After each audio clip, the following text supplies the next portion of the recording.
Title പോലെ തന്നെയാണ് അല്ലേ? കാരണം അത്രയും നല്ല ഒരു നമുക്ക് ഇത്രയും ലെജൻഡറി ആയിട്ടുള്ള ആൾക്കാരെ നേരിട്ട് കാണാനും അവരായിട്ട് പരിചയപ്പെടാനും അവരുടെ കൂടെ നിന്ന് ഫോട്ടോ എടുക്കാനും ഒക്കെ സാധിച്ചത് ഒരു വലിയ കാര്യമാണ്. എല്ലാവർക്കും അങ്ങനെ ഒരു ഓപ്പർച്യൂണിറ്റി കിട്ടില്ല. So I think it's a very good owner.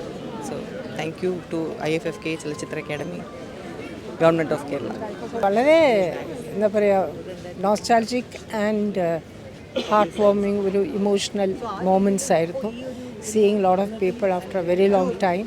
അപ്പോൾ അതൊരു വലിയൊരു ഇതായിരുന്നു. സത്യത്തിൽ ഈ പ്രോഗ്രാമിന് വരുന്നത് അവാർഡ് കിട്ടാനോ ഓണറിങ്ങിനോ അല്ല, എല്ലാവരും ഒന്ന് കാണാമല്ലോ എന്നുള്ള ഒരു ഒറ്റ കാരണം കൊണ്ടാണ് ഞാൻ ഈ പ്രോഗ്രാം കാണുന്നത്. അതിനെനിക്ക് ഈ ഗവൺമെൻറ്റിനോട് നന്ദിയുണ്ട്.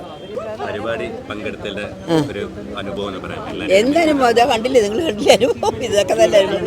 ഏതായാലും എല്ലാവരെയും കൂടെ ഒരുമിച്ച് കാണാൻ പറ്റിയതിൽ ഭയങ്കര സന്തോഷം. അതാണ് അനുഭവം. സത്യത്തിൽ പ്രതീക്ഷിക്കാത്തൊരു സംഗമമല്ലേ ഇത്. അതാണ് വളരെ സന്തോഷം. എല്ലാവരെയും കാണാമെന്ന് വിചാരിച്ചില്ല, സകലരെയും കണ്ടു, പഴയ ആളുകളെ എല്ലാവരെയും.